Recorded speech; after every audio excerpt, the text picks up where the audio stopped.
How many of you in this exact moment are thinking about your bills you have to pay? Are thinking about the homework assignment you have to turn in? Are thinking about what you look like and what you're wearing? How's my hair, by the way? Okay. No, but seriously, in this exact moment, you weren't thinking about the words that are in your head or the stories or the negative thoughts of fear that are happening that haven't yet happened. What had happened when you heard this instrument? What did you feel? What senses were engaged? This particular instrument was created in the year 2000 in Switzerland, originally imported from the outer space. I don't know how they got it here, but it's here. And the original name for it is called a hung. It's a particular company from Switzerland, and this one is not the original hung, it's another builder. There's builders all around the world. And the reason it's called hung is because hung means hand. And hand, being that it's made by hand, that it's tuned by hand, and it's played by hand. So what I wanted to share with you is that this instrument has a voice, just like we all have a voice. And in that relationship between playing an instrument, we also have an instrument within us, and that's our mind, and our ability to acknowledge and notice what we're thinking and how we react to the thoughts that are happening and streaming through us like Wi-Fi. It's constant.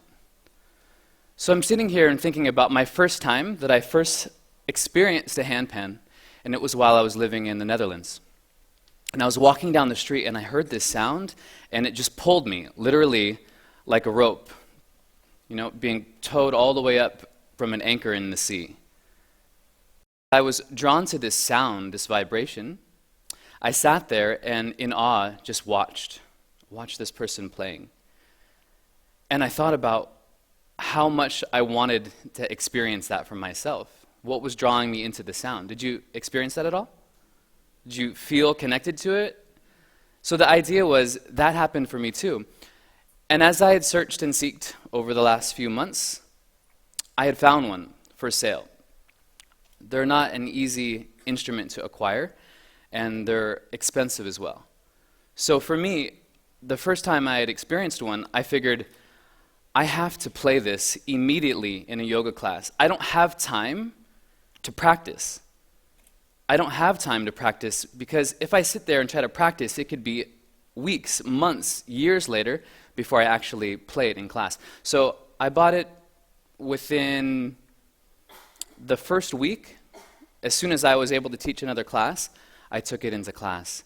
And you wouldn't believe the stories that were going on in my head. People are going to think I suck. Everyone's going to know. And the thing is, those were just stories, right? Because they haven't happened yet. But why do we seem to believe the stories that haven't happened yet? Because they're not true. Is that right? Here's one. What if your favorite song came on? You're with a group of people. Some are friends, some are different people just out and about, maybe in public. Your favorite song, mind you. Don't be shy. It's your favorite song. The song comes on, and you normally scream this song at the top of your lungs at home. But yet, you're just going like this. God, this is my favorite song. This is my jam. But then suddenly, you stop, because the voices in the head say, don't do it, you're going to look like an idiot. And here's another example. What if you had, maybe you're sitting in a class, or you're at the office or work, and you're asked a question, and there's a group of people there, and you know the answer to that question, but yet you don't raise your hand. Because maybe that question, maybe the answer is not what you thought it was. Or maybe you actually know the question, and you know the answer, and you don't want other people to know. We're like, gosh, this same person always answers the questions. Either way, we're in a conundrum.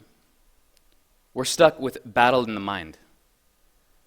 So what I'm sharing with you is this took you out of your mind, did it not? Where did it bring you? Here, maybe here? Something that you've never experienced before? How many people here have not seen this instrument, heard it live? Okay, that's everyone but the kids that we coached. So think of it like this. In my experience, if I were then to ask you, how many of you in the room would like to share their experience, stand up on the stage, of what you felt from this instrument and being it played? How about you in the top with the long black hair? Oh, no, wait. How about you with the black shoes right around here? No. How about you here with the glasses? Wait a second. Did you just get nervous? I can't even see anything right now. So why did you feel like that? My words flowed over to you. You heard them, processed in the processor, Pentium, whatever it is now. And now you started to feel uncomfortable, maybe not. And in that, I started to control a little bit, manipulate, shift your thought process, because you weren't here, you were here. Is that right? So if that's true, and this instrument that plays music can be tuned, I started to realize and shift my ideas of how I would go through life. And this is my idea. I believe passionately that we can shift the negative voices and stories that are going on in our minds into positive ones. How do you do that? Well, there's three main questions. The first question is it the truth? Is whatever I'm sharing with someone or what you're hearing from someone else that's giving you feedback about your life true? You know 100% that it's true. First question. Second question, is it necessary? Is what I'm saying to myself in my head, is it necessary in the exact moment in what I'm doing with my life right then? And the third question is, does it improve upon the silence?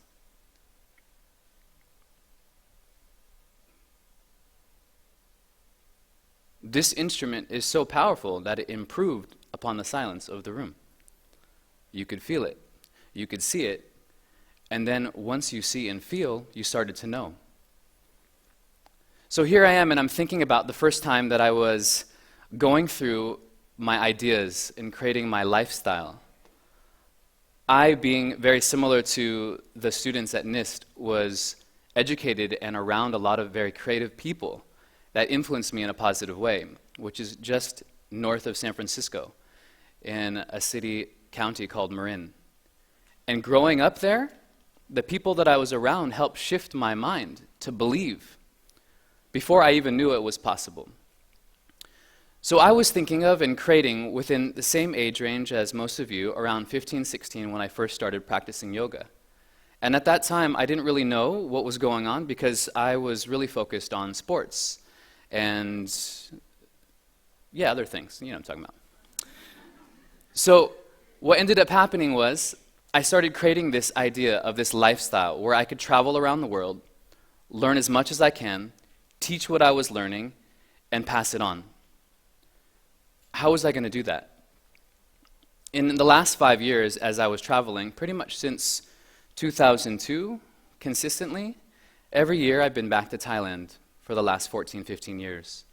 And the reason that I come back is to study, is to practice, is to breathe, is to learn about myself. I mean, it's rare that you have a 21-year-old go off into a monastery for 10 days and be silent when all their friends are in college playing. So there was something there that kept pulling me back here. And in that time, I created what's called Pranaforce Yoga. And Pranaforce is our company. And the whole idea or our vision mantra is dream it real. Live your dreams. Make it happen. Just do it. Right now. As if it was already happening. So I had to really shift my mind. And as I shared the story with other friends and family, you know what? I was so excited that I thought everyone would also believe in me. But what I found out was, it wasn't that. Some really close friends, some really close family did not see or believe in what I was seeing and believing. So, this is what happened. They would say, wow, this is a great idea, but here's a laundry list of things why that won't work. And I thought, wow, oh my gosh, really? Is that true? Is that necessary? Is that improving me help live my dreams? So what I started to realize is that a lot of people are going to share with you ideas. I have no idea what your experience is within work, education, anything. But let me tell you this.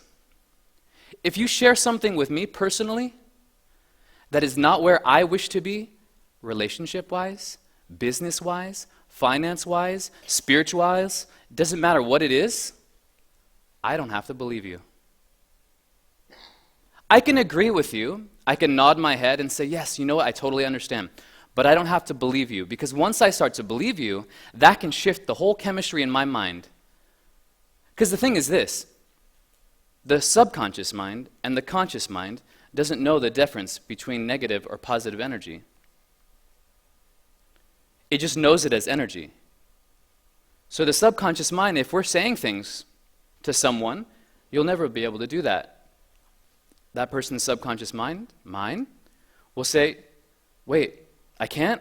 Oh gosh, okay, put that away. But the conscious mind, educated, smart, very cerebral, will say, wait, no, I'm smarter than that. Wait, I can stop that as long as I'm aware. How do we become more aware? We have to question the thoughts and the stories or the voices that we have within our mind. If you do not, it's fine. You'll be probably very successful, super happy, maybe even being of service on this planet right now. But if there is something that you're passionate about, that you love, a dream, live it. Van Gogh, an incredible artist from the Netherlands, Vincent van Gogh, said, if you have voices in your mind that say that you cannot paint, by all means paint, and that voice will be silenced. The idea is this: only we can conceptualize and understand what's going on in our mind. So only we can really acknowledge it and start to notice if it's of benefit to us. So I'm sitting here, standing, sharing with all these other people that are also sharing about voices. The voices are not just audible, talked, spoken voices. These are voices within the mind. The mind may be the heart, maybe other people. So we have to see it's not just what we speak, but it's how we speak it. It's when we speak it.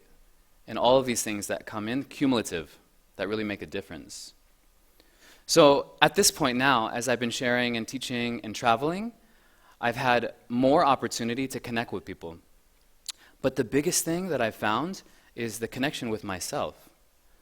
If I'm not connecting with myself in any given place, my mind will be off, my heart will be off in other distant places.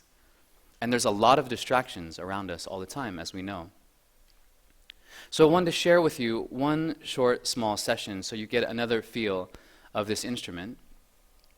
And as you go through this experience, this time, I'd like to invite you to close your eyes. Now, what senses do we know that we have? Sense of sight, smell, taste, sound, and touch. Take away the eyes. Give yourself just a moment.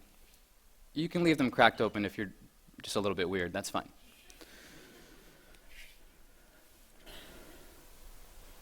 As you close your eyes here, give yourself a moment to breathe and feel what you feel, with no wonder or interpretation as to what's going on. If there's anything within that space within you that you feel drawn to, just notice the thoughts, acknowledge them. Right? Like clouds in the sky, you cannot hook on a cloud and keep it forever. It has to pass.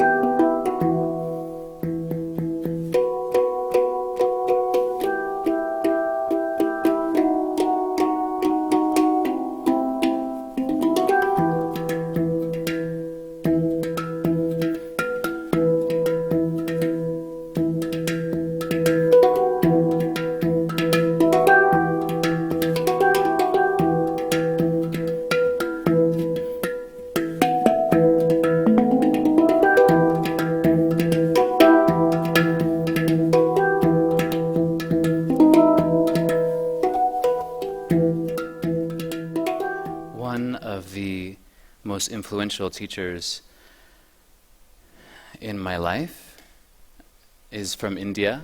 His name is Sai Baba. And the three questions that I had asked you to ask yourself when those negative emotions and thoughts arise, or stories, was from this quote. Is what we speak the truth? Is it necessary? Does it improve upon the silence? Namaste.